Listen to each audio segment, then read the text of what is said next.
틀린 심판 아카데미.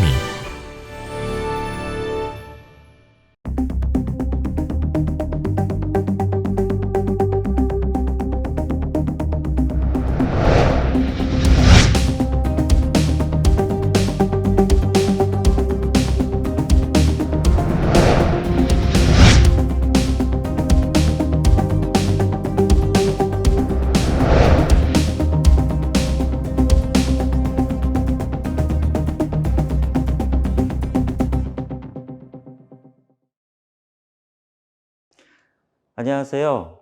저는 인공지능 빅데이터 분석 솔루션 전문기업 스위트K의 사업본부를 맡고 있는 천재민 이사라고 합니다.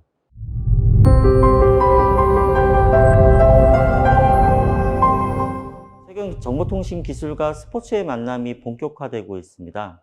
특히 4차 산업혁명 시대를 맞이해서 빅데이터라고 불리는 대용량 데이터에서 의미 있는 정보를 추출하고 이를 선수의 기량 그리고 경기력 향상에 응용하는 사례들이 속속 나오고 있습니다. 우리는 이러한 스포츠 전반에 걸쳐서 실제 경기에 활용되고 있는 ICT 기술의 현 주소를 함께 들여다보고 그 속에서 스포츠 심판의 역할과 또한 앞으로 스포츠 심판은 어떠한 준비들을 해야 하는지 함께 생각해 보는 시간을 갖도록 하겠습니다. 먼저 4차 산업혁명의 의미에 대해서 함께 좀 보겠습니다. 4차 산업혁명을 말씀드리기 전에 1차 산업혁명과 2차 산업혁명이 산업화의 의미로서의 산업혁명이었다면 3차와 4차의 산업혁명은 디지털화되어가는 그러한 그 혁명의 성격을 가지고 있습니다. 자료를 보시면 아시겠지만 1차 산업혁명과 2차 산업혁명, 3차 산업혁명의 각 단계별로 필요했던 시간들은 대략 한 100년의 시간들이 필요했습니다. 하지만 4차 산업혁명은 약 한 50년 정도의 짧은 기간 안에 이루어지고 있는 그 현상이라고 할 수 있습니다. 혹자는 4차 산업혁명을 이미 넘어서 5차 산업혁명에 이르렀다라고 평가하는 분들이 있을 만큼 4차 산업혁명의 디지털 변화의 속도는 엄청나게 빠르게 우리 현실 속으로 다가오고 있습니다. 먼저 3차 산업혁명과 4차 산업혁명의 차이에 대해서 말씀을 드리겠습니다. 3차 산업혁명은 서포터로서의 수단으로서의 그 사람들에게 의미가 있었다면 4차 산업혁명은 사람들에게 그 어떤 것을 가능하게 하는 이네블러의 어떤 성격을 가지고 있습니다. 여러분이 아시는 그 애플의 iOS 플랫폼 생태계가 곧 그런 예가 될 수 있는데요. 생산자와 소비자, 그리고 생산자와 소비자가 서로 관계를 맺을 수 있도록 플랫폼을 제공하는 형태의 종합적이고 전방위적인 생태계를 형성해내는 것이 4차 산업혁명 시대의 ICT 기술의 특징이라고 할 수 있겠습니다. 지금과 같은 4차 산업혁명 시대의 생존의 의미가 무엇인지 한번 같이 생각해 보겠습니다. 대표적인 기업으로 이제 노키아와 모토로라, 이제 호지필름 같은 기업들은 본인들이 가지고 있었던 본업에 충실했지만 현재는 글로벌 플랫폼 기업들에게 상당히 이제 밀려 있는 상황들인데, 대표적으로 이제 구글 그리고 아마존과 같이 끊임없는 신기술을 도입을 하고 M&A 추진을 통해서 새로운 영역으로 끊임없는 도전을 하고 있는 기업들에게 본인들의 영역에 그 침범을 당하고 있는 그런 상황입니다. 이와 같이 앞으로의 생존의 개념은 아마존이나 이제 필립스 그리고 이제 테슬라와 같이 새로운 영역에 끊임없는 도전을 함으로 해서 지속적인 변화와 발전을 꾀하는 것이 생존의 방법이라고 할 수 있겠습니다. 4차 산업혁명 시대의 또 하나의 특징은 이제 속도에 있습니다. 전통적인 자동차 산업을 비유를 했을 때 자동차의 버전이 업그레이드가 되기 위한 필요했던 시간들이 보통 3년에서 4년 정도 됐을 때 업그레이드가 가능했습니다. 그것은 이제 하드웨어를 중심으로 업그레이드를 했기 때문에 그와 같은 시간들이 필요했던 것이고요. 새로운 자동차 산업 의 현 시점에서는 소프트웨어를 중심으로 해서 자동차의 변화와 발전을 꾀하고 있습니다. 즉 동일한 하드웨어와 동일한 스펙의 자동차의 소프트웨어를 바꿔 줌으로 해서 새로운 기능과 새로운 어 가치를 소비자에게 줄 수 있는 그런 이제 시대가 된 것이죠.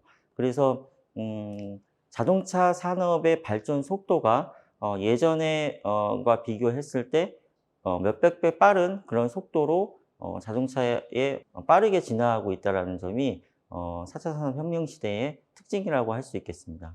4차 산업혁명 시대는 보통 그 ICT 기술이 그 혁명 시대를 이끌고 있습니다. 그 ICT 기술을 대표하는 것을 일컬어서 ICBM이라고 하는데요. ICBM의 I는 사물 인터넷의 IoT, 그리고 클라우드의 C, 그리고 빅데이터의 B, 그리고 이러한 기술들을 사용자에게 서비스할 수 있는 그런 모바일 기기로서의 M이 ICBM의 그 의미가 되겠습니다. ICBM을 통해서 4차 산업혁명의 그 영향력이 사람들에게 있어서 생산적 측면, 그리고 자동차 산업, 금융, 그리고 심지어 일상생활에 이르기까지 엄청난 파급 효과와 변화를 이끌어내는데 특별한 어떤 그 역할을 하고 있습니다. 이로 인해서 사람들의 어떤 삶의 생산성과 효율성을 극대화시키고 있다고 할 수 있겠습니다. 지금 보시는 화면은 이제 그동안 전통 제조업으로 성장을 해왔던 제너럴 일렉트릭 지이 회장의 명언이 있는데요. 지이는 앞으로는 그 전기, 전자 전문 기업이 아니고 소프트웨어 컴퍼니로서 향후 글로벌 탑이 되겠다라는 선언을 한 바 있습니다. 소프트웨어 컴퍼니가 가지고 있는 의미는 다양한 4차 산업혁명 시대에 플레이어들의 역할 속에서 유연하게 대응할 수 있는 그런 기업으로 성장하겠다는, 그래서 새로운 경쟁에 꾸준히 대응을 가능했을 때 기업이 존속할 수 있고 100년이 가는, 그리고 500년이 가는 그런 장기적인 기업이 될 수 있다라는 말을 소프트웨어 컴퍼니라는 표현으로 빗대어서 표현을 한 바 있습니다. 4차 산업혁명 시대의 기반 기술은 아까 말씀드렸던 ICBM, 그리고 거기에 인공지능 기술과 바이오 기술, 그리고 3D 프린팅 신소재 기술을 바탕으로 해서 제조업 분야, 서비스업, 공공 서비스, 다양한 시대의 어떤 인더스트리 다양한 분야에 적극적으로 파고들고 있고요. 이를 통해서 사회 구조와 경제 가치가 급속도로 바뀌고 있습니다. 다음은 이제 기술 영역에 대해서 하나하나 좀 말씀을 드리겠습니다. ICBM은 아까 말씀드렸던 것처럼 사물 인터넷, 그리고 클라우드, 그리고 빅데이터와 모바일 환경을 말씀을 드린 바 있습니다. 이런 기술들은 4차 산업혁명 시대의 ICT 기술의 핵심 기술로서 시대의 어떤 변화를 이끌어내는데 주도적인 역할을 하고 있습니다.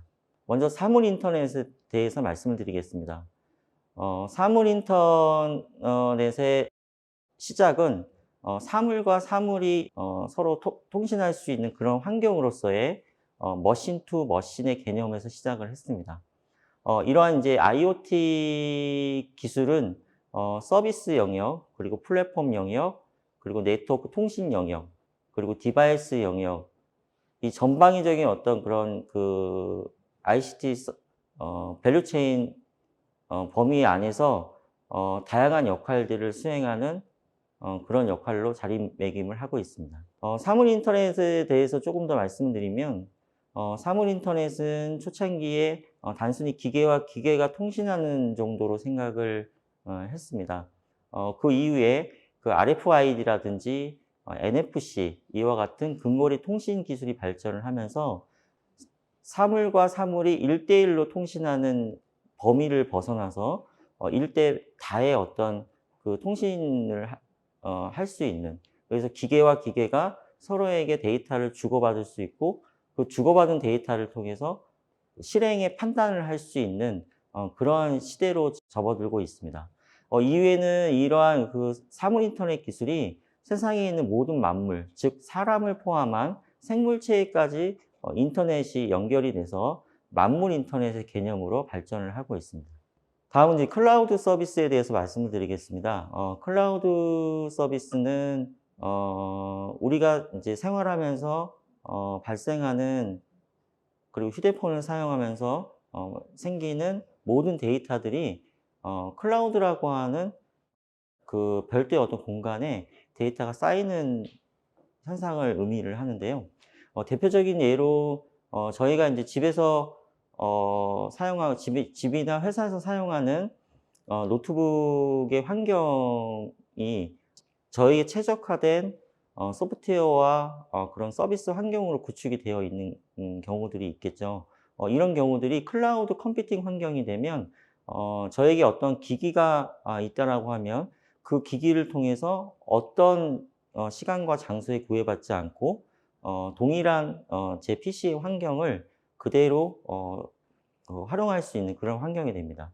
클라우드 환경이 필요한 이유는 모바일 기기와 PC, 그리고 이제 다양한 어떤 서버들로부터 수집되어 있는 데이터들을 실시간으로, 그리고 빠르게, 그리고 대용량의 어떤 그런 데이터들을 수집하고 저장할 수 있는 그런 환경이 되기 위해서는 이제 기존의 어떤 그 물리적 공간에 있었던 서버 환경으로는 어려움이 많습니다. 그래서 구글의 아마존 웹 AWS라고 하는 아마존 웹 서비스를 비롯해서 글로벌 플랫폼 기업들이 이 클라우드 컴퓨팅 기술을 도입을 하고 관련된 서비스들을 제공을 하고 있습니다. 다음은 이제 빅데이터에 대해서 말씀드리겠습니다. 빅데이터의 본질적 속성은 쉽게 말씀드려서 DBMS라고 하는 데이터베이스 매니지먼트 시스템에서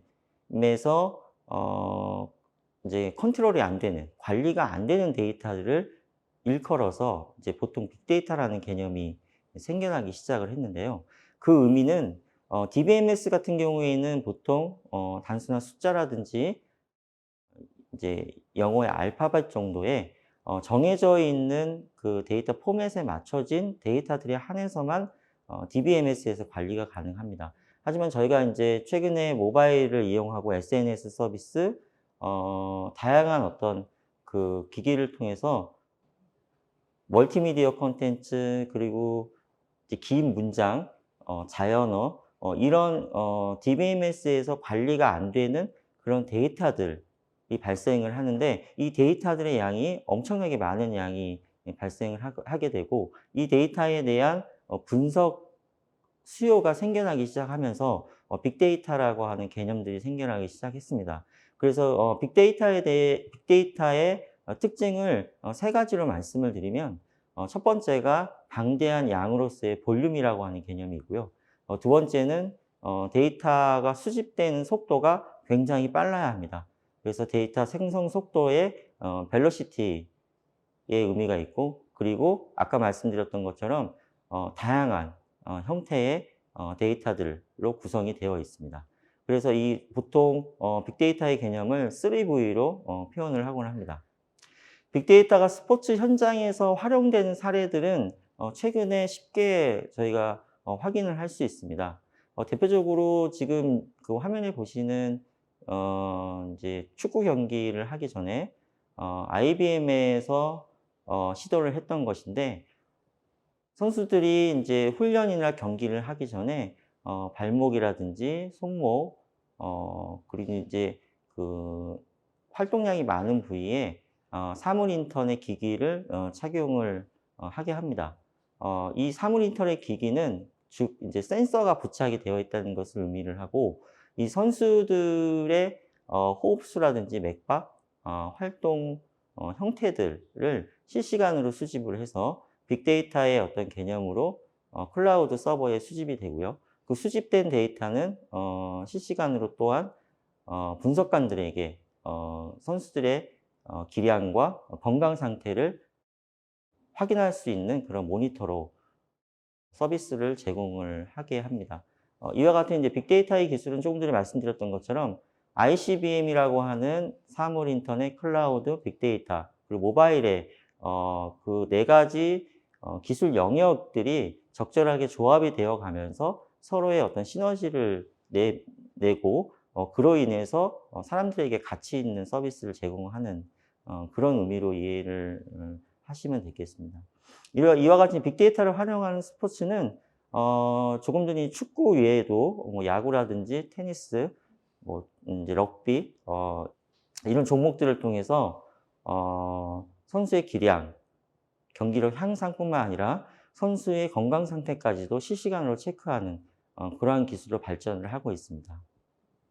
다음은 인공지능에 대해서 말씀을 드리겠습니다. 인공지능은 인제 쉽게 말씀드리면 인지 능력, 그리고 인제 학습 능력, 그리고 스스로 자기 계발을 할 수 있는 자기 계발 능력으로 나누어지는데요. 인공지능 분야를 크게 세 개의 분야로 이야기를 합니다.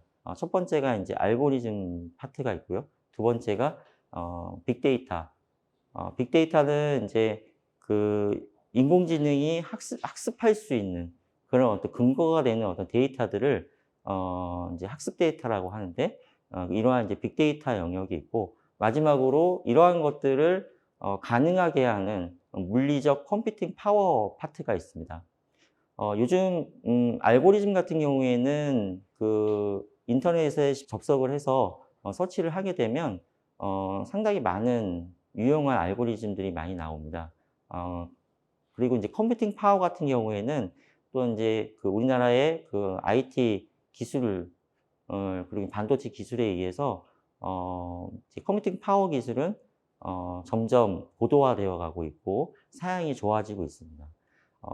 지금 이 세 개 파트 중에서 가장 관건이 되는 부분이 이 학습 데이터라고 하는 빅데이터 영역인데요. 인공지능이 스스로 학습하고 그리고 더 나은 가치를 제공하기 위해서는 끊임없는 데이터에 대한 학습이 필요합니다.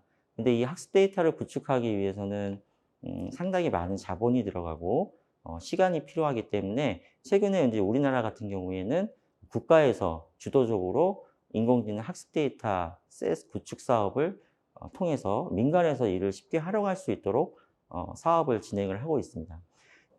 인공지능을 보통 일반인들이 처음 접하게 된 게 2014년 구글의 알파고를 통해서 되셨을 텐데요.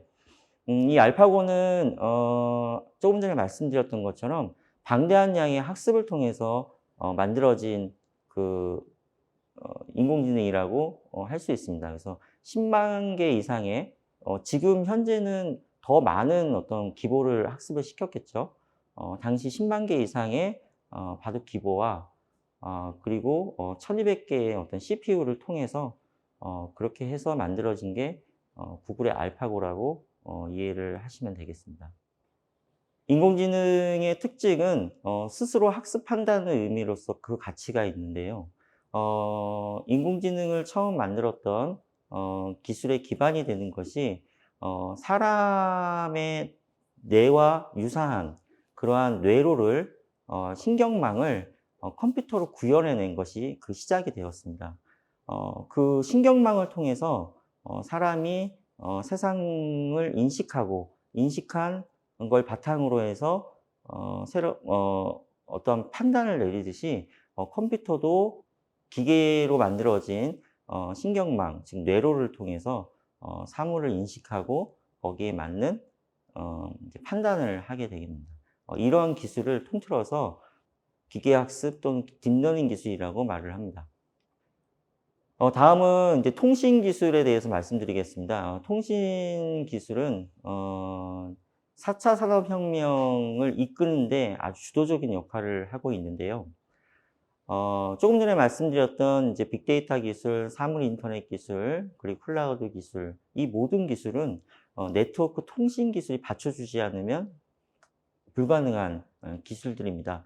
즉 데이터와 데이터가 이동하고 데이터가 분석돼서 인사이트를 제공하는 그 모든 순간은 네트워크를 통해서 이루어지고요.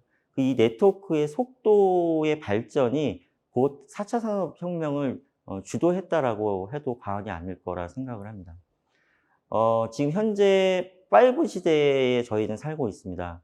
하지만 이 5G 시대가 저희 나라의 경우에 다른 글로벌 기업에 비해서 상당히 빠른 형태로 실생활에 적용이 됐는데 뭐 그럼에도 불구하고 2-3년 정도밖에는 안 되는 시간을 보내고 있습니다. 네트워크 속도의 특징을 구분하는 가장 중요한 이유는 이 네트워크 속도를 통해서 어떠한 데이터를 얼마만큼 많이 그리고 얼마만큼 빠르게 전달할 수 있느냐에 대한 캐파의 문제로 이제 다가오게 됩니다. 1 세대는 1984 년에 공식적으로 시작을 했다라고 하는데, 이때는 데이터를 전달할 수 있는 그런 캐파가 14K에서 16K 정도밖에는 안 됐습니다. 근데 지금 저희가 살고 있는 5G 시대에서는 초당 1기가바이트까지 데이터를 전송할 수 있고, 또는 데이터를 다운로드 받을 수 있는 그러한 시대에 살고 있습니다. 엄청난 차이가 생기는 것이고요. 이러한 5G 네트워크를 통해서 개인과 기업, 그리고 기업과 기업 간에 다양한 서비스 그리고 다양한 가치를 만들어내는 그런 근간이 되고 있습니다.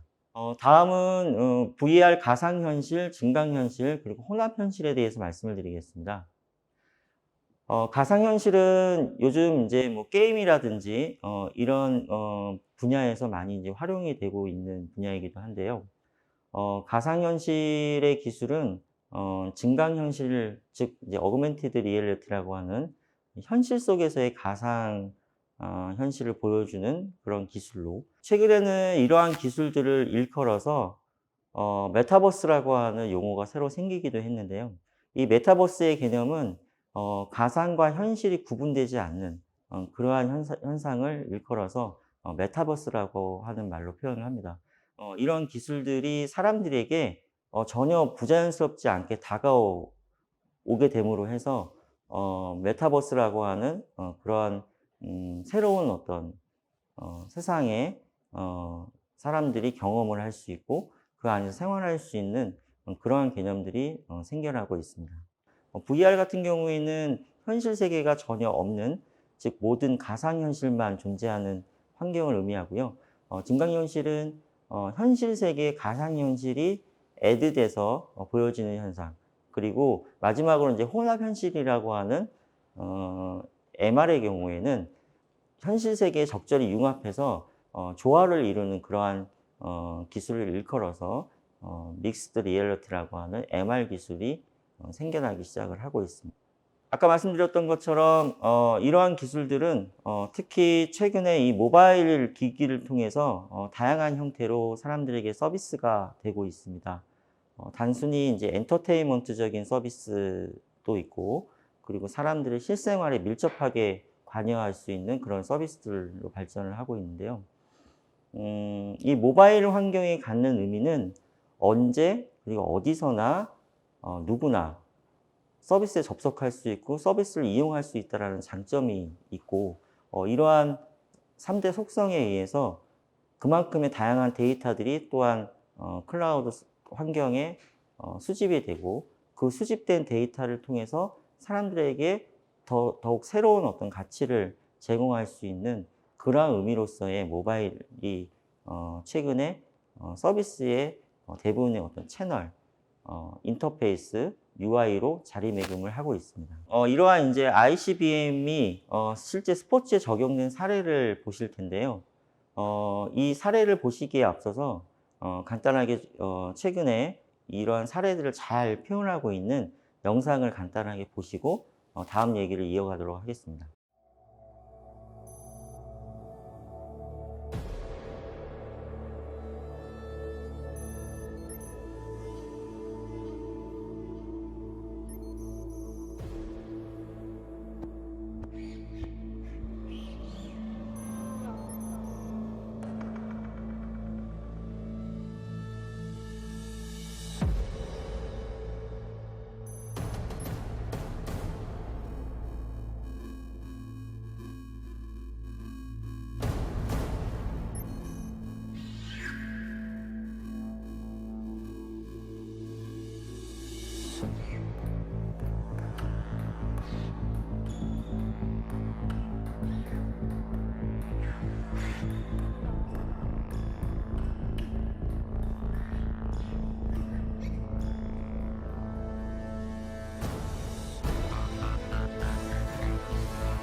Get ready to unleash your best game.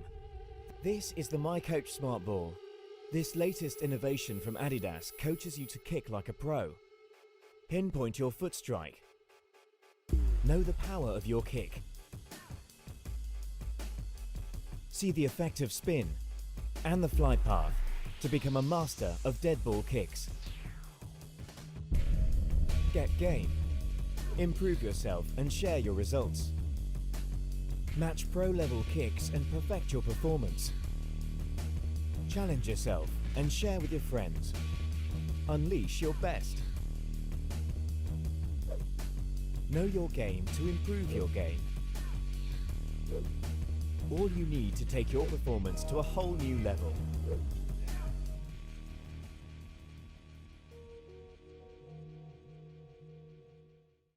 Okay, sure, life's a race.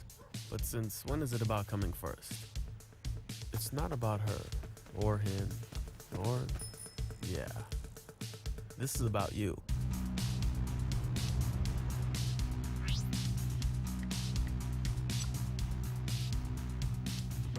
You're at the starting line. See, this is your race. Let's go. Improve yourself. Challenge yourself. Nice work. Enjoy yourself. Always wanted to try that. Push yourself. Test yourself. Free yourself. Be yourself. Whoa, that is crazy. Race yourself. She gets it.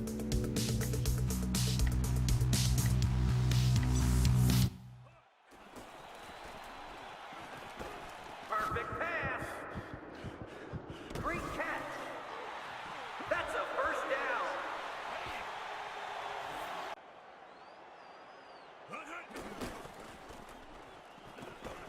Perfect pass. Perfect catch. Nails the money ball.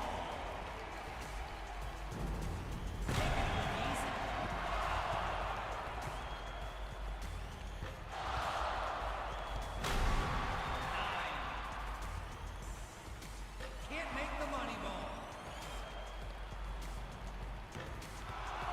He's got to hurry.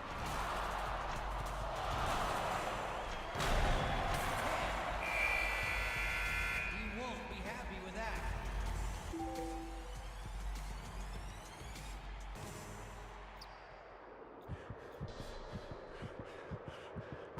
Let's see what the judges give him.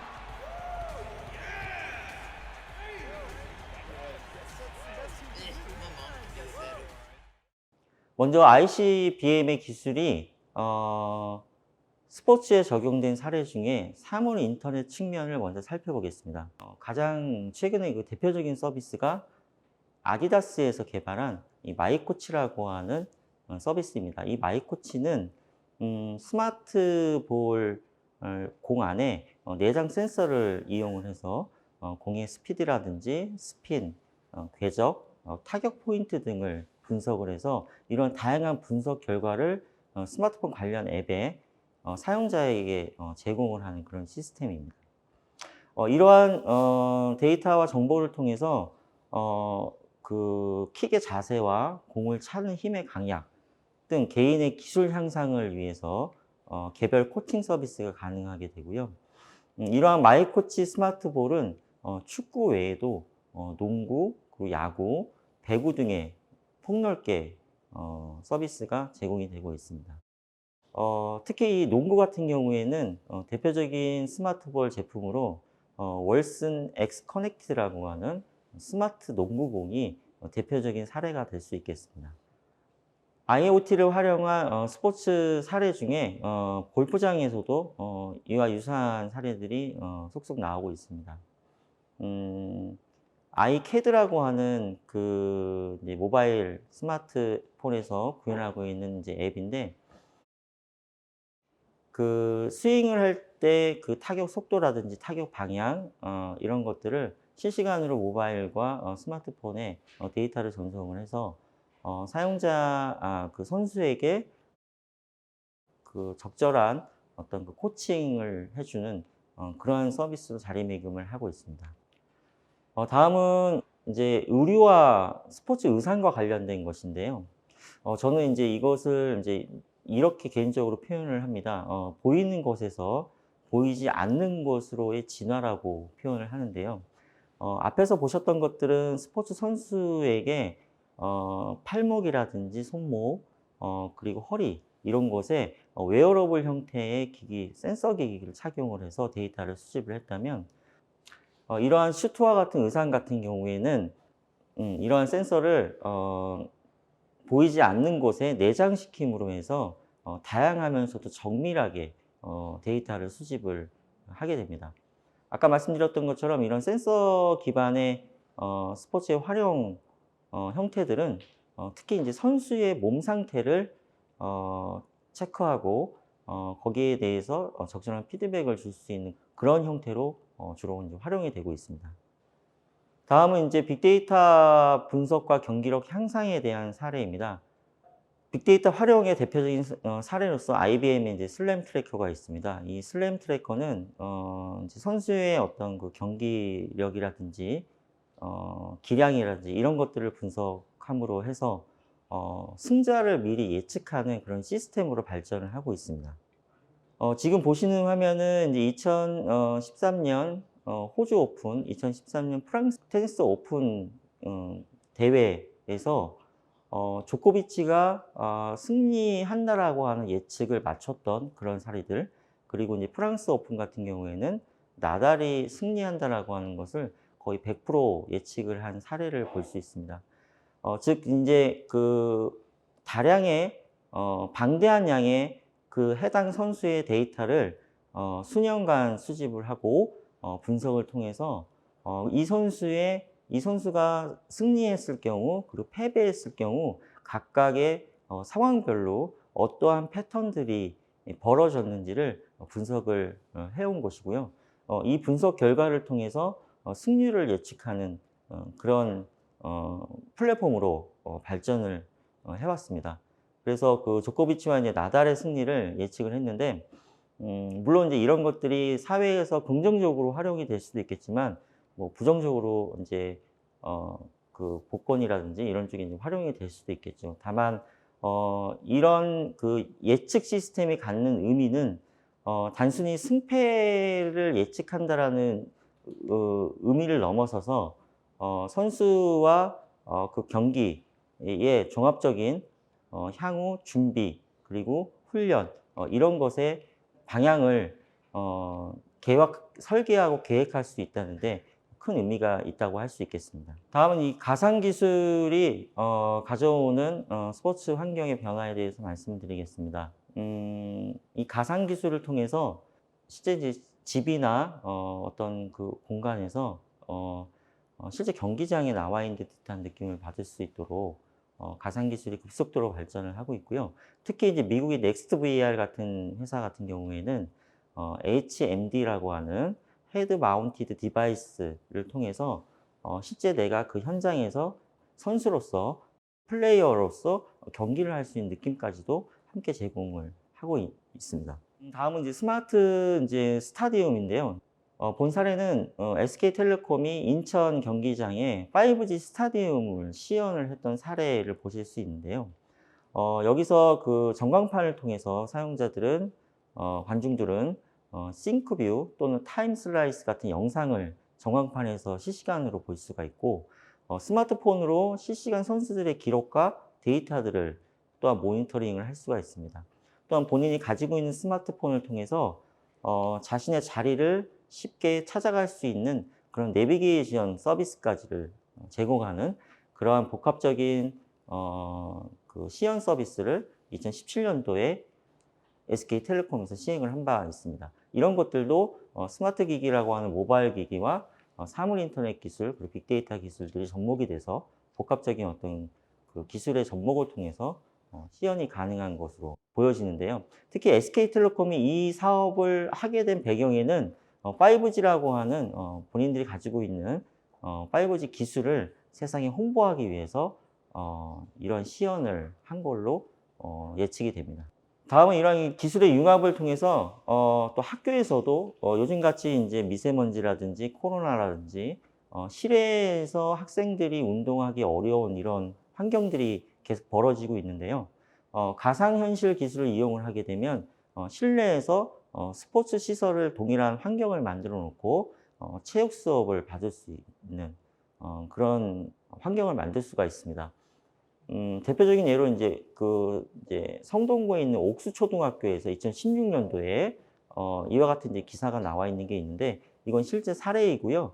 옥수초등학교 외에도 많은 학교들이 지금 현재 실내에서 스포츠와 체육 교육을 받을 수 있는 그런 환경들을 만들어가고 있는 그리고 이제 학생들이 언제 어디서나 참여할 수 있는 그런 기회들을 확대시켜 나가고 있는 것이 현실입니다. 네, 다음 보시는 것은 이제 그 스포츠 심판의 영역에서 이러한 이제 ICM 기술들이 어떻게 적용되고 있는지를 보시는 건데 지금 보시는 통계 화면은 옥스퍼드 대학에서 2013년도에 20년 안에 사라질 직업군들을 이렇게 순위별로 보여준 바가 있습니다. 여기서 보시면 이제 스포츠 심판이 되게 이제 98% 정도의 높은 비율로 앞으로 이제 20년이라고 하면 2013년도였으면 앞으로 향후 한 2년 정도밖에 남지 않았습니다. 하지만 스포츠 심판이라고 하는 직업군이 앞으로 2, 3년 뒤에 사라질 일은 없겠죠. 하지만 옥스퍼드에서 통계치를 발표한 이유는 인공지능이 발전함으로 해서 인공지능의 역할을 대체할 수 있는 그런 직업군들을 이제 선별했다라고 보시면 되겠습니다. 따라서 인공지능이 가지고 있는 특징들을 잘 활용할 수 있는 직업군이라고 또한 다르게 의미를 해석할 수도 있겠는데요. 뒤에서 또한 이제 말씀을 드리겠지만 이 인공지능 기술의 발달에 따라서 사람들의 일자리가 어떻게 변화할 것인지 그리고 그 변화되는 환경에서 우리는 어떠한 준비를 해야 되는지에 대해서 뒤에서 짧게 말씀을 드리겠습니다. 지금 현재 그 스포츠 심판의 역할을 하는 인공지능 기술은 현재 존재하지 않고요. 이런 말씀을 왜 드리냐면 제가 알고 있는 스포츠 심판은 사람이 가지고 있는 오감을 모두 사용해서 가치 판단을 해야 되고 결정을 해야 되는 그러한 역할로 이해를 하고 있습니다. 하지만 인공지능은 정확한 데이터를 선별하고 그 정확한 데이터에 근거해서 정확한 정보를 제공해 줄 수 있지만 전방위적인 어떠한 상황들을 종합적으로 해석하는 능력은 아직은 가지고 있지 않습니다. 그리고 앞으로도 인공지능의 영역에서 이러한 모든 사람의 통찰력을 구비할 수 있는 인공지능은 세상에 나오기 어렵다라는 것이 대부분의 전문가들의 의견이기 때문에 스포츠 심판의 어떤 하나의 특정 영역을 인공지능이 대신할 수는 있겠지만 스포츠 심판을 대체할 수 있는 그런 기술로는 어렵다는 것이 제 개인적인 의견입니다. 이러한 그 4차 산업혁명을 이끌어오고 있는 그 ICBM 기술로 인해서 스포츠가 가지고 있는 그 전체적인 생태계, 그 메커니즘이 보시는 화면과 같이 급속도로 변화를 하고 있습니다. 사물 인터넷을 통해서 데이터를 실시간으로 수집을 하고 그 수집된 데이터가 클라우드에 쌓이면 빅데이터 기술로 이를 분석을 해서 인공지능이 고도의 딥러닝 기술로 이제 해석을 하게 되고요. 이러한 해석된 데이터들을 스포츠 경기라든지 훈련, 관람 또는 심지어 관광과 용품, 심판 영역에 이르기까지 다양하게 활용할 수 있는 이런 시스템, 실제 사례들이 계속해서 나오고 있는 상황입니다. 마지막으로 이러한 4차 산업혁명 시대에 스포츠 심판은 어떤 능력을 가지고 어떤 준비를 해야 할까요? 4차 산업혁명의 가장 큰 특징은 데이터를 기반으로 한다는 점입니다. 데이터를 수집하고 생산하고 가공하고 분석하는 그런 일련의 흐름 속에서 ICBM이라고 하는 ICT 기술들이 활용이 되어지는 것이고, 결국은 데이터를 바탕으로 해서 4차 산업혁명 시대에 스포츠의 환경도 변화한다고 볼 수가 있습니다. 따라서 스포츠 심판들이 가져야 될 소양으로서 최근에 특히 많이 제기되고 있는 스포츠에서의 어떤 스포츠 데이터에 대한 해석 능력, 그리고 이 스포츠 데이터를 어떻게 이용하고 활용할 것인지에 대한 그런 어떤 가치 판단 능력이 중요하다고 생각이 듭니다. 따라서 스포츠 심판은 데이터를 읽고 해석할 수 있는 그런 능력들을 구비해야 된다고 생각을 하고요. 그랬을 때 인공지능이 스포츠 심판을 대체하는 그런 개념이 아니라 인공지능과 사람이 하나의 어떤 파트너십을 가지고 서로의 강점을 이용해서 서로의 시너지를 낼 수 있는 그런 관계가 가능하다고 생각을 합니다. 이 강의를 준비를 하면서 심판의 본질은 공정이라는 단어로 표현이 될 수 있겠는데요. 공정을 사람의 능력으로 모두 개런티할 수 있다? 이거는 사람이 갖고 있는 자만이라고 생각을 합니다. 왜냐하면 사람이기 때문에 실수할 수 있고 오판을 할 수 있다라고 하는 측면에서 보면 공정을 심판이 최대한 개런티하고 보장하기 위해서라도 우리는 고도로 발전하고 있는 인공지능을 활용해야 된다라는 생각이 들고요. 지금 그런 측면에서 제가 가장 좋아하는 글귀이기도 한데 노노웨인이 학예편에 보면 근본을 세우면 방법은 자연히 생긴다라고 하는 그런 문구가 있습니다. 여기서 이 근본이 가지고 있는 의미가 스포츠 심판이 가져야 될 스포츠 심판의 자질로서의 공정의 의미로 본다면, 방법으로서의 개념은 인공지능의 가지고 있는 능력, 즉 정확성이라고 하는 그런 능력을 이용해서 심판의 어떤 공정성을 최대한 극대화시키는 쪽으로 생각을 한다면, 스포츠 심판은 사라질 직업군이 아니라 앞으로 좀 더 발전하고 좀 더 스포츠 분야에서 좀 더 영역이 넓어지는 그러한 역할로 다시금 자리매김되지 않을까 생각을 합니다. 지금까지 4차 산업혁명의 개념과 그리고 그 속에서 어떠한 기술들이 스포츠 환경을 변화시키고 있는지에 대해서 간략하게 설명을 드렸습니다.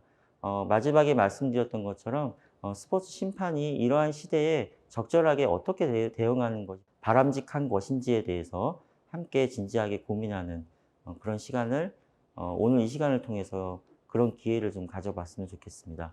예, 이상입니다. 감사합니다. 네, 오늘 ICT 기술 진보와 심판 환경 변화에 대한 강의 너무나 잘 들었습니다. 안녕하세요. 진행을 맡은 아나운서 박민입니다.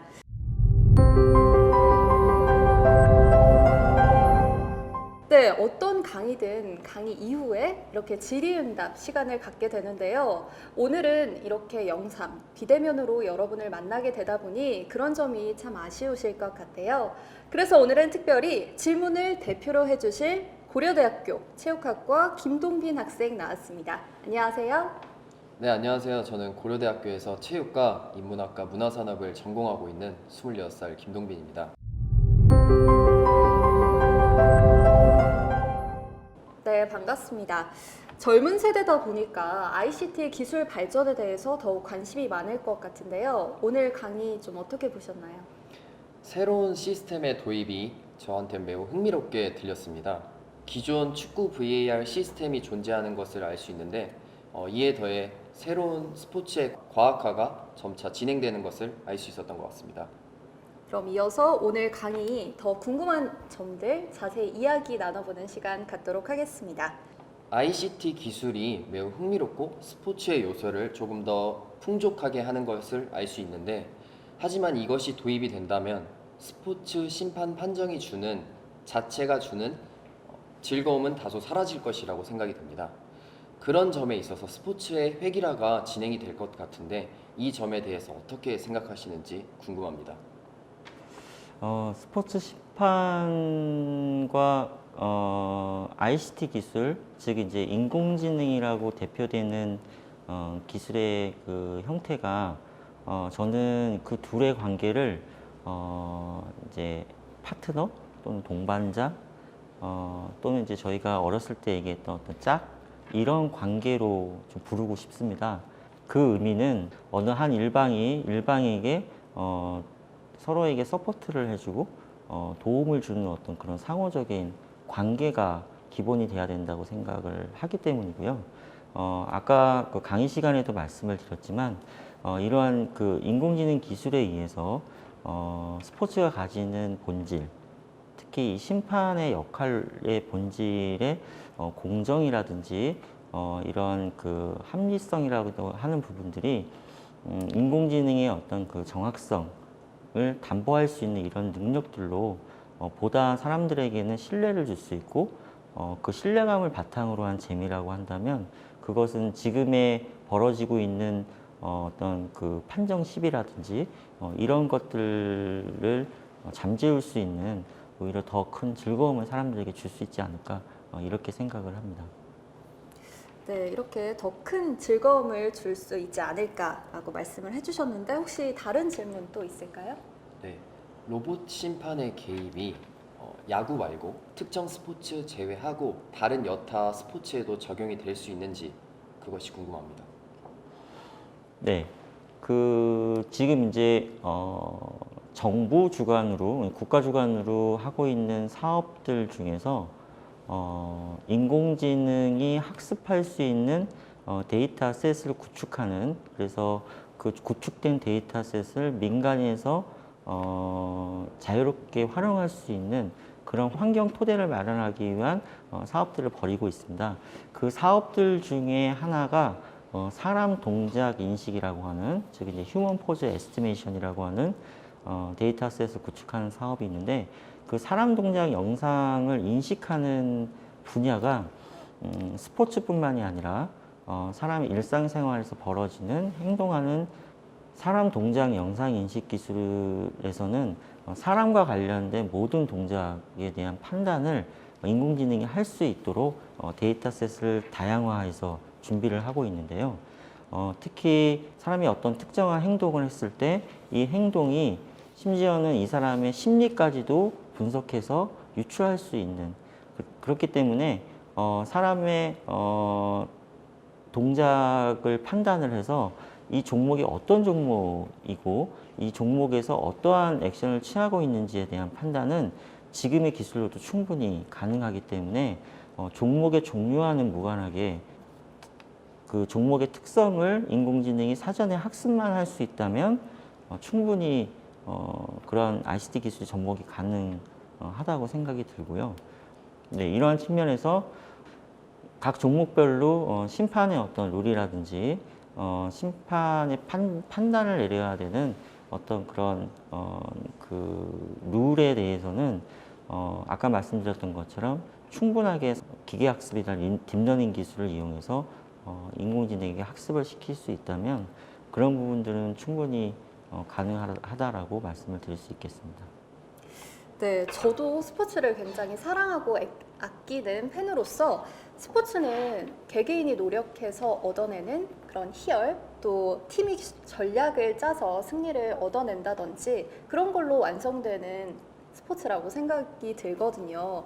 근데 ICT 기술 도입으로 스포츠마저 그런 기술 싸움, 정보 싸움 이렇게 경제적으로 앞선 팀이나 선수가 승리를 꼭 가져가지 않을까 이런 우려도 드는데 그런 점에 대해서는 어떻게 두 분이 생각하시는지 궁금합니다. 저도 동일한 생각입니다. 언제까지나 AI 그리고 로봇 심판 시스템이 주가 되면 스포츠의 참 묘미는 언젠가는 분명히 이를 것이라고 생각이 듭니다. 더 나아가서 심판에 더 나아가서 감독, 코치진 그리고 선수까지 로봇으로 대체된다면 한편으로는 정말 슬플 것 같습니다. 실제 그 이제 저희 나라에서 열렸던 평창 동계올림픽에서 지금 말씀하셨던 그런 우려들이 사실 현실로 나타나기도 했습니다.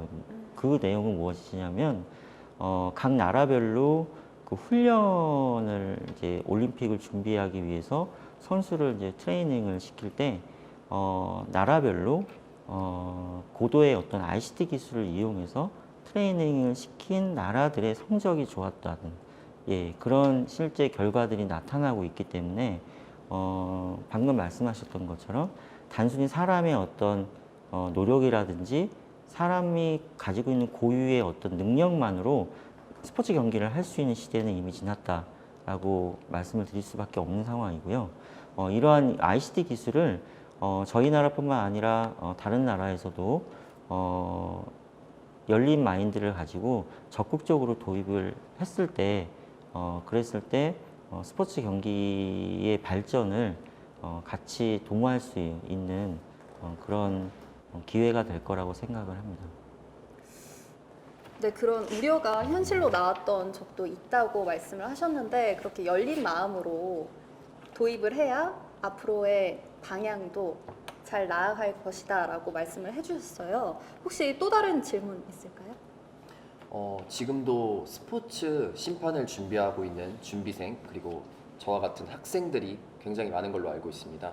하지만 이렇게 제도가 변하고 시스템이 발전함에 따라 그들에게 있어서 매우 혼란점이라고 생각이 드는데 혹시 이들이 어떻게 준비하면 좋을지 그 점에 대해서 답변해 주시면 감사하겠습니다. 짧게 말씀드리겠습니다. 저는 아까 강의 말미에도 말씀을 드렸지만 스포츠 심판에 대한 어떤 자질, 향후 이제 4차 산업혁명 시대 앞으로 벌어질 이런 ICT 기술의 환경 시대에서는 스포츠 심판은 곧 데이터 분석가가 되어야 된다. 데이터를 읽을 수 있는 능력, 그리고 그 데이터를 해석할 수 있는 능력, 그리고 그 해석을 통해서 판단할 수 있는 능력을 가졌을 때 향후 시대에 적합한 그런 스포츠 심판의 인재가 될 수 있다라고 생각을 합니다. 그래서 그런 관점에서 스포츠 심판의 진로를 가지신 분들은 데이터와 더 많이 친해지셔야 되고 앞으로도 데이터를 그 스포츠에 접목할 수 있는 그런 능력들을 많이 좀 구비를 하셔야 될 거라고 생각을 합니다.